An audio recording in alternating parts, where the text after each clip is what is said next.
வணக்கம். இன்னைக்கு நாம பார்க்க போறது ஒரு குருவோட ரொம்ப ரொம்ப அவசரமான ஒரு செய்திய பத்தி. இது ஏதோ சாதாரண விஷயம் இல்ல. ஒரு பழமையான நூலுக்குள்ள மறைஞ்சிருக்கிற ஒரு பிரபஞ்ச ரகசியம். அகத்திய மாமுனிவரோட அருளால 2025ல கொழும்புல நடந்த ஒரு ஆன்மீக உரையிலிருந்து தான் இந்த ஆழமான உண்மைகளை நாம அலசப் போறோம். வாங்க உள்ள போலாம். பாருங்க, இந்த உரை ஆரம்பிக்கிறதே ஒரு பெரிய எச்சரிக்கையோட தான். குருநாதர் சொல்றாரு, அப்பனே, 8ஆம் திருமுறை மிக மிக மிக முக்கியம். ஏன் ஒரு தடவை சொன்னா போதாதா? எதுக்கு 3 தடவை மிக அப்படின்னு அழுத்தணும்? இதுல ஏதோ ஒரு பெரிய அவசரம் இருக்குன்னு மட்டும் நல்லா தெரியுது. ஒரு பெரிய ரகசியம் அவிழ்க்கப்பட காத்துட்டு இருக்கு. அந்த முடிச்சதான் நாம இன்னைக்கு அழுக்க போறோம். நம்ம எல்லாருக்குமே திருவாசகம் பத்தி தெரியும் இல்லையா? மாணிக்கவாசகர் எழுதின ஒரு அற்புதமான பக்தி நூல். ஆனா இங்க குருநாதர் முழு திருவாசகத்தையும் பத்தி பேசல. அவர் ரொம்ப குறிப்பா அதோட 8வது திருமுறையை மட்டும்தான் சுட்டி காட்டுறாரு. ஏன் அந்த ஒரு பகுதிக்கு மட்டும் அப்படி என்ன ஸ்பெஷல்? அதுலதான் ஏதோ பெரிய புதிர் இருக்கு. இங்க தான் விஷயமே இன்னும் ஆழமாகுது. இந்த ரகசியத்தை நீங்க கூகுள்ல தேடினாலோ இல்ல பெரிய பெரிய புத்தகங்களை படிச்சாலோ புரிஞ்சுக்க முடியாதுன்னு குருநாதர் சொல்றாரு. இத புரிஞ்சுக்கிறதுக்கு ஒரு தகுதி வேணுமா, புண்ணியம் வேணுமா? இறைவனோட அருளால திறக்கப்படுற ஒரு ஞான கதவு இது. அதாவது இது வெறும் இன்ஃபர்மேஷன் இல்ல, இது ஒரு தரிசனம். சரி, புண்ணியம், அருள் இதெல்லாம் ஓகே. ஆனா நம்ம இன்னும் அந்த முக்கியமான கேள்விக்கே வரல. அப்படி என்னதான் இருக்கு அந்த 8ஆம் திருமுறையில? அதோட உண்மையான அடையாளம் என்ன? வாங்க அந்த ரகசியத்தோட கதவை மெதுவா தட்டி பார்ப்போம். இங்க ஒரு பயங்கரமான ட்விஸ்ட் வருது. குருநாதர் 8ஆம் திருமுறை என்பது என்ன அப்படின்னு கேட்கல. அவர் என்ன கேட்கிறாருன்னா, 8ஆம் திருமுறை என்பது யார் அப்படின்னு கேட்கிறாரு. யோசிச்சு பாருங்க, ஒரு புக்க பார்த்து யார்னு கேட்கறது எவ்வளவு வித்தியாசமா இருக்கு.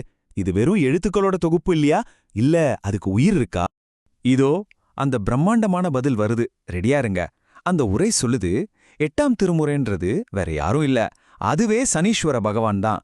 தர்மத்தோட தலைவன், முப்பெரும் தேவர்கள்ல ஒருத்தர். ஆமாங்க, ஒரு நூல், ஒரு தெய்வம்னே சொல்றாங்க. இதுல எந்த ஒரு மறைமுகமான அர்த்தமும் இல்ல. குருவே நேரடியா சொல்றாரு, அப்பப்பா, இதைத்தான் சனீஸ்வரன் என்பேன் அப்பனே. எவ்வளவு ஆணித்தரமான வார்த்தைகள் பாருங்க. இது ஏதோ ஒரு உருவகம்லாம் கிடையாது. இது ஒரு நேரடியான அடையாளம். இதுதான் இந்த முழு உரையின் இதயமே. ஒரு நூலை சனீஸ்வரன்னு சொல்றதுக்கு என்ன அர்த்தம்? முதல்ல அந்த பேருக்கு பின்னாடி இருக்கிற சக்தியை நம்ம புரிஞ்சுக்கணும். அப்போதான் இந்த ரகசியத்தோட ஆழம் நமக்கு விளங்கும். சனீஸ்வரன்னா யாரு? அவரோட சக்தி எவ்வளவு பெரியது? வாங்க அதை புரிஞ்சுக்க ஒரு சின்ன புராண கதைக்குள்ள போலாம். சனீஸ்வரனோட சக்தியை அளக்க குருநாதர் ஒரு பெரிய கம்பேரிசன் கொண்டு வர்றாரு. அந்த கம்பேரிசனுக்கு அவர் பயன்படுத்துற பேரு இராவணன். தேவர்கள், அசுரர்கள், மனுஷங்கள்னு எல்லாரையும் தான் கால் தூசிக்கு சமமா நினைச்சவன். இந்த அண்டத்தையே நடுங்க வச்ச மாவீரன். இந்த வித்தியாசத்தை பாருங்களேன். ஒரு பக்கம் இந்த உலகத்துல இருக்கிற எல்லாத்தையும் ஜெயிச்சவன் இராவணன். இன்னொரு பக்கம் அந்த எல்லாத்தையும் ஜெயிச்சவனாலையும் ஜெயிக்க முடியாத ஒரே ஒருத்தர் சனீஸ்வரன். இராவணனோட அதிகாரமே சனீஸ்வரன் கிட்ட செல்லுபடி ஆகலன்னா அப்ப அவரோட சக்தியோட எல்லைதான் என்ன? அதுதான் தர்மத்தோட சக்தி, கர்மாவோட சக்தி. அதுகிட்ட இருந்து யாரும் தப்பிக்கவே முடியாது. இப்ப புரியுதா? அந்த மிக மிக மிகக்கான அர்த்தம். 8ஆம் திருமுறைங்கிறது வெறும் வார்த்தைகள் இல்ல, அது இராவணனால கூட ஜெயிக்க முடியாத தர்மத்தோட வடிவமான சனீஸ்வரனோட சக்தியை தனக்குள்ள வச்சிருக்கிற ஒரு ஆன்மீக கவசம். அதனாலதான் அது அவ்வளோ முக்கியம். சரி, இவ்ளோ பெரிய ரகசியத்தை நம்ம தெரிஞ்சுக்கிட்டோம். ஆனா ஒரு கேள்வி வருது. ஏன் குரு இதை எடுத்த உடனே சொல்லல? ஏன் இப்படி சுத்தி வளைச்சு சொல்லணும்? ஏன்னா ஞானத்தை அடையிறதுக்கும் ஒரு வழிமுறை இருக்கு. அது என்னன்னு பாப்போம்.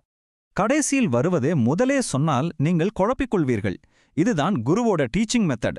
ஒரு த்ரில்லர் படத்தோட கிளைமேக்ஸை முதல்லே சொன்னா எப்படி இருக்கும்? மொத்த இன்ட்ரெஸ்டும் போயிடும் இல்லையா? ஞானமும் அப்படித்தான். அதை அனுபவிச்சு படிப்படியா தான் தெரிஞ்சுக்கணும். அப்போ சரியான பாதை எது? இதோ குரு காட்டுற வழி. அஸ்திவாரத்திலிருந்து ஆரம்பிக்கணும். உண்மைகளை செங்கல் செங்கலா அடுக்கி மெதுவா வெளிப்படுத்தணும். அப்போதான் குழப்பமே இல்லாத தெளிவான புரிதல் வரும். குருநாதர் சிம்பிளா சொல்றாரு, ஞானங்கிறது ஒரு டவுன்லோட் கிடையாது, அது ஒரு பயணம். அப்போ சுருக்கமா சொல்லணும்னா, இந்த முழு விஷயத்திலிருந்து நம்ம என்ன கத்துக்கிட்டோம்? ஒரு நூலோட உச்சபட்ச முக்கியத்துவம். அந்த நூலே சனீஸ்வரன்கிற பிரபஞ்ச சக்தியானதோட வெளிப்பாடு. அந்த சக்திக்கு முன்னாடி இராவணன் கூட ஒண்ணும் இல்லாம போன கதை. அது மட்டும் இல்லாம அந்த உண்மையை அடைய நாம மெதுவா படிப்படியா பயணிக்கணுங்கிற பாடம். இதுதான் இந்த உரையின் சாராம்சம். இந்த உரை நம்ம முன்னாடி ஒரு கேள்வியை வைக்குது. 8ஆம் திருமுறையோட ரகசியம் மாதிரி நம்ம வாழ்க்கையிலயும் திறக்கப்படாம காத்துட்டு இருக்கிற பெரிய உண்மைகள் இருக்குமோ?